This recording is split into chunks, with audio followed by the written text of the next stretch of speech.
하는 사람, 또 하나님을 경외하는 사람들의 특징, 이런 주제로 말씀을 증거하려고 합니다.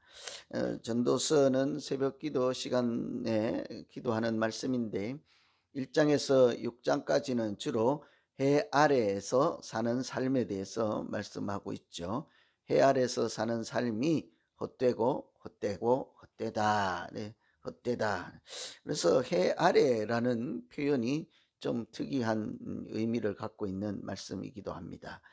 그냥 물리적으로 해 아래가 아니라 하나님 없는 사람들의 삶이 결국은 궁극적으로 헛될 수밖에 없다 하는 의미를 갖고 있죠.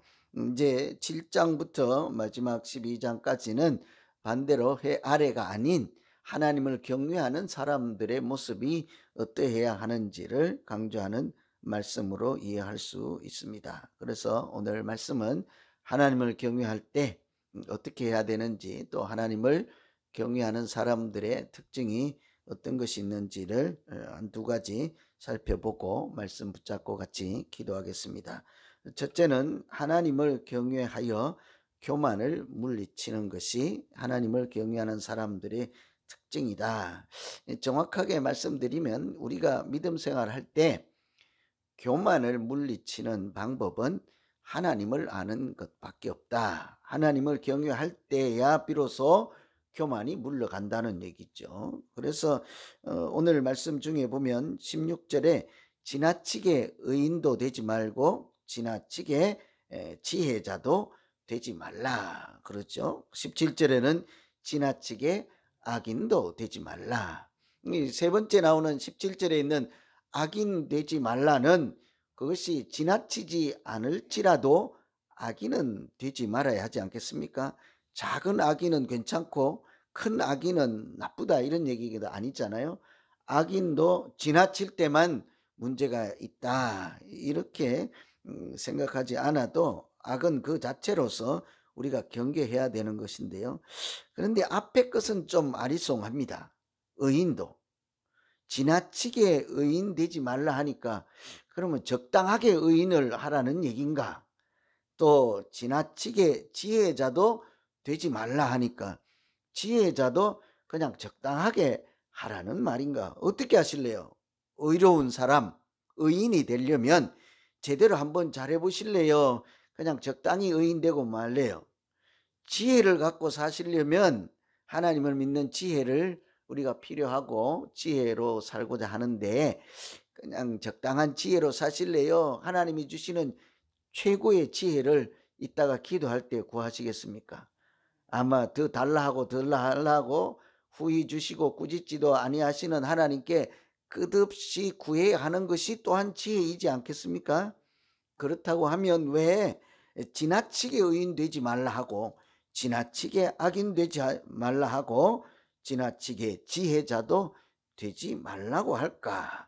사실은 의인도요, 우리가 지나치게 의인 되다 보면요, 오히려 의인이 못 되는 경우가 많습니다. 여러분, 바리새인 하면 대표적인 종교인들, 하나님을 믿는 거룩한 사람들이에요. 구별된 사람이었습니다. 그죠? 바리새인 하면 우리가 봐도 대단한 신앙생활하는 사람, 하나님을 아는 사람 있죠. 그런데 그들의 문제가 무엇입니까? 교만이잖아요. 지나치게 거룩한 거예요.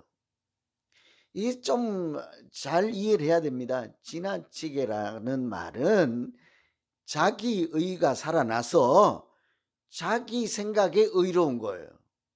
자기만 의로운 거죠. 그래서 편협한 사고방식을 갖게 되는 거예요. 지혜도 마찬가지인 것입니다. 지나치게 지혜롭다 하는 것은 자기의 지혜가 지나칠 정도니까 최고의 지혜인 거예요. 자기의 의로움이 세상 어떤 사람보다 최고 수준의 의로움인 거예요.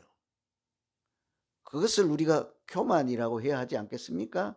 세상의 인간이 어떻게 가장 자기가 의로움의 기준이라고 할 수 있겠고 자기 지혜가 세상에 가장 정답인 지혜라고 말할 사람이 누가 있겠습니까? 여긴 좀 계시나 몰라. 우리 교회도 들어는 계시죠, 그죠? 내가 아는 것이 최고고 내가 아는 대로가 정답이잖아요. 그래서 내가 하는 대로 안 하면 문제가 되잖아요. 그죠? 왜 웃지도 않고 대답도 안 하시고 나만 틀렸나? 예, 그죠? 예. 그게 항상 우리가 주의해야 되는 거예요.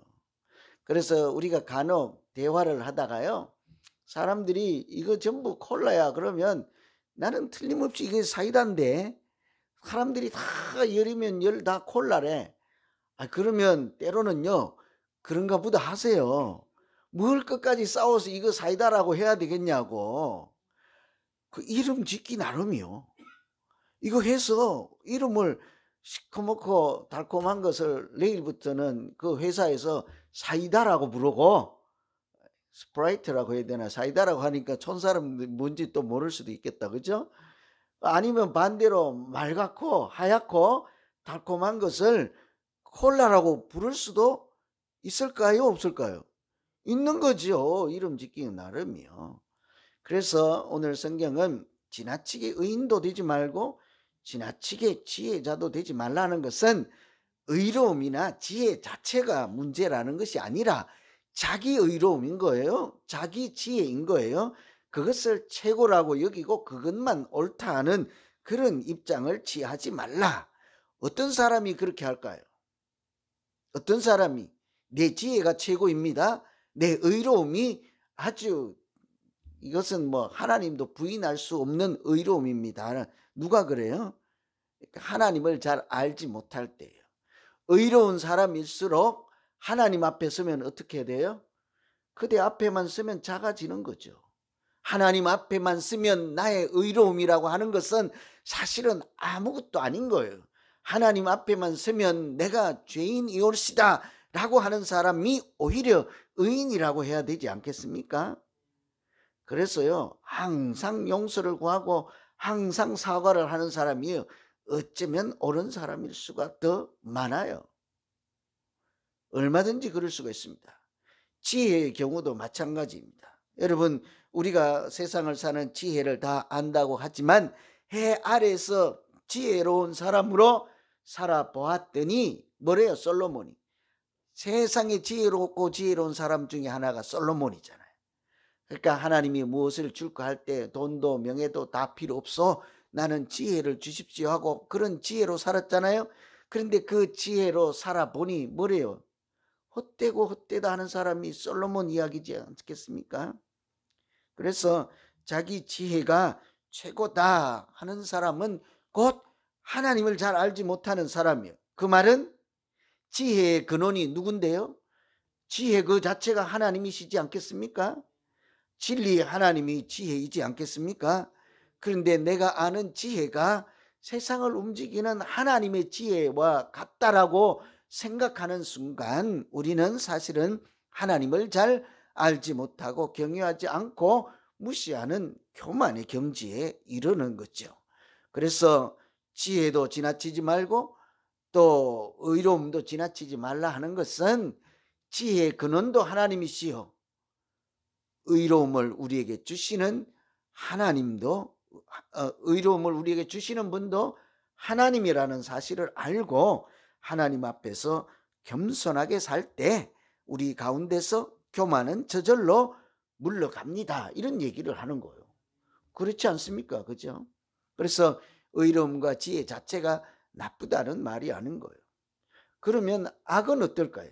악은 지나치게 하지 말라 그러니까 아이고 이런 좋은 말씀이 오늘 처음 봤네 그러고 지나치지 않게만 이제 나가서 악을 좀 행해 볼까요? 안 지나치면 된다면서요. 그런 말이 아닌 거예요. 똑같은 거예요. 악을 자꾸 대수롭지 않게 여기거나 아니면 지나치게 행할 수 있는 근원이 어디 있겠습니까? 악을 하나님 앞에서 아무렇지 않게 생각하는 교만인 것 때문이죠. 그래서 이 악이나 의로움이나 지혜나 지나치다 하는 개념은 하나님을 모를 때 나타나는 교만을 어떤 주제 가운데서라도 물리치고 하나님의 사람으로 살 때 그것이 진정한 믿는 사람들입니다 하는 이야기를 하고 있는 것입니다. 세상에 이뿐만 아니라 사실은 무엇이든지 지나치면요 항상 득이 되지 않는 경우가 얼마나 많습니까? 그죠? 그래서 오늘 우리가 첫 번째 기도할 것은 무엇이든지 간에 하나님 앞에서 하나님보다 낮게 여기거나 또는 사실은요, 사람들보다 낮게 자꾸 여기고 다른 사람을 낮게 보거나 나보다 못하다고 여기는 순간 우리는 저절로 하나님 자리에 올라가는 거예요. 하나님만이 우리를 이렇게 심판하고 구별하시지 않겠습니까? 그래서 분명하게 우리가 첫 번째 기도할 것은 나를 의롭다 하시는 분도 하나님이에요. 후히 주시지도 꾸짖지도 아니하시고 그렇게 지혜를 주시는 분도 하나님이신 것을 알고 오늘 이 새벽에 기도할 때 하나님 나에게 지혜를 주시고 의롭다 하심을 받은 사람답게 살아갈 수 있도록 도우시고 인도하여 주시옵소서, 이렇게 기도하기를 소망합니다. 두 번째는 하나님을 경외하는 사람들의 특징이 사람의 말이 아닌 하나님의 말에 집중한다는 거예요. 사람의 말에 자기가 이렇게 부하내동하지 않는 거예요. 흔들리지 않는 거예요. 그러나 하나님 말씀 한마디에는 죽고 살고가 달려 있다, 이렇게 아는 것이 믿음으로 사는 모습이지 않겠습니까? 21절에 보면 이런 말씀이 있죠. 무릇 사람의 말을 들으려고 마음을 두지 말라. 사람들이 하는 말에 내 마음을 너무 빼앗기지 말라 하는 거예요. 여러분, 누가 한마디 하면 그냥 노심초사 안절부절하고 그냥 화가 그냥 치밀어 오르고 하지 않습니까? 한마디 말에. 그죠? 제가 가장 주의해야 될 말이에요. 여러분이 뭐 죄 없는데 모이기만 하면 담임 목사 흉보는 재미가 1등이라면서. 그죠? 그래서 내가 어떤 모임에 가려고 그러면 그게 못 오게 하잖아요. 그래, 재미가 없대. 왜 그래서 왜 재미가 없어요? 그러니까 오면 휴을 못 보잖아요. 그래서 알았다고 열심히 하시고 재미있게 잘 보내라고 안 가죠. 뭐 서운하지는 않습니다. 뭐 괜찮아요. 그러니까 욕도 좀 하고 살아야지 뭐 어쩔 거예요. 그죠? 이 세상에 욕 안 먹고 사는 사람이 어디 있겠습니까? 근데 제일 많이 사람들의 말에 흔들릴 수 있고 낙심할 수 있고 부안해동할 수 있는 사람이 누구예요? 교회에서는 담임 목사죠. 누구 욕하겠어요? 그래서 교회를 떠나는 사람들도 결국은 마지막에 누구를 시비를 걸어요? 담임 목사 꼴보기 싫다는 거지. 결국은 그래요.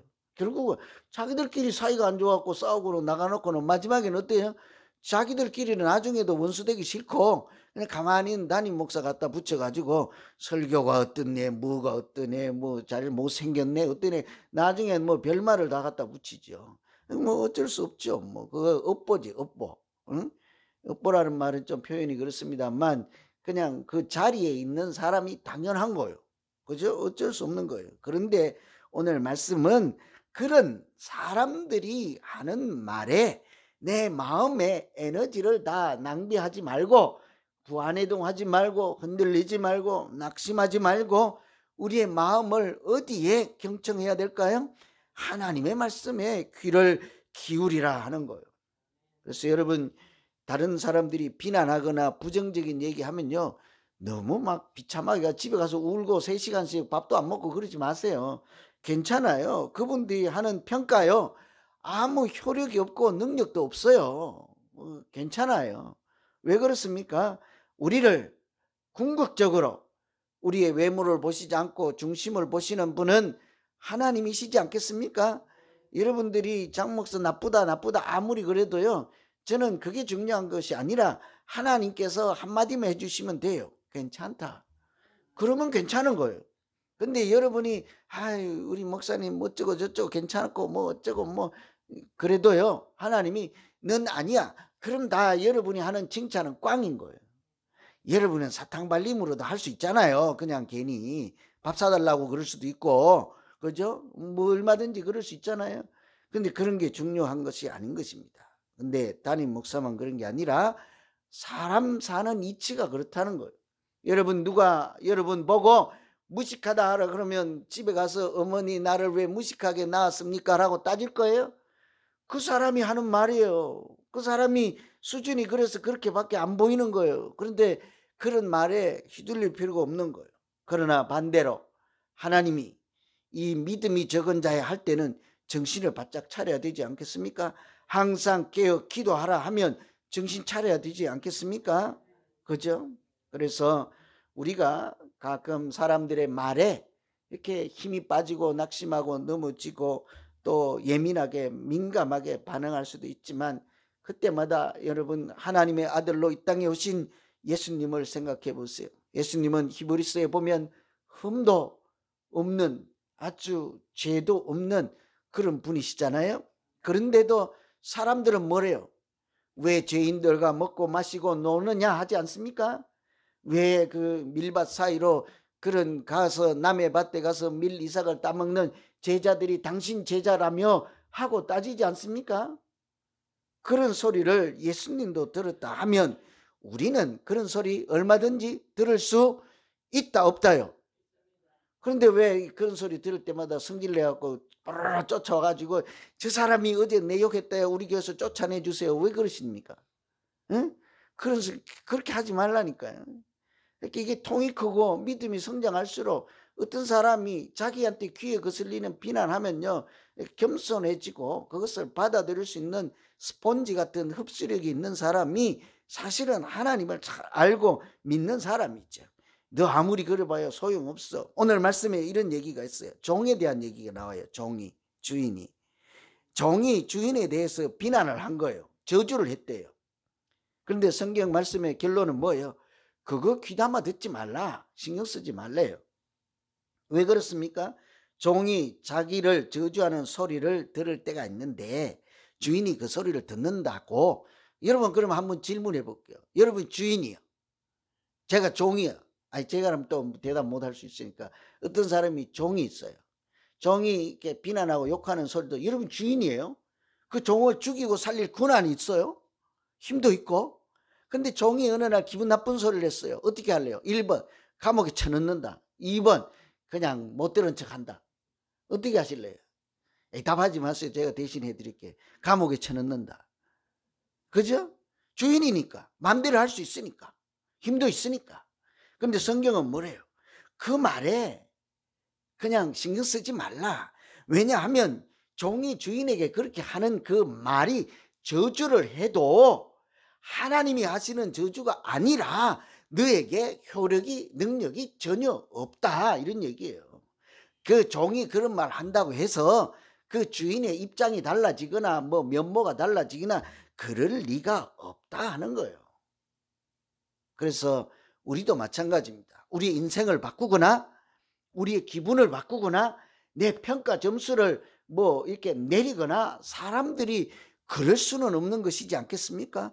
사람들에게 내 기분을 맡기시겠습니까? 내 장래를 맡기시겠습니까? 내 평가를 맡기겠습니까? 내 점수를 사람들의 입으로 정하시겠습니까?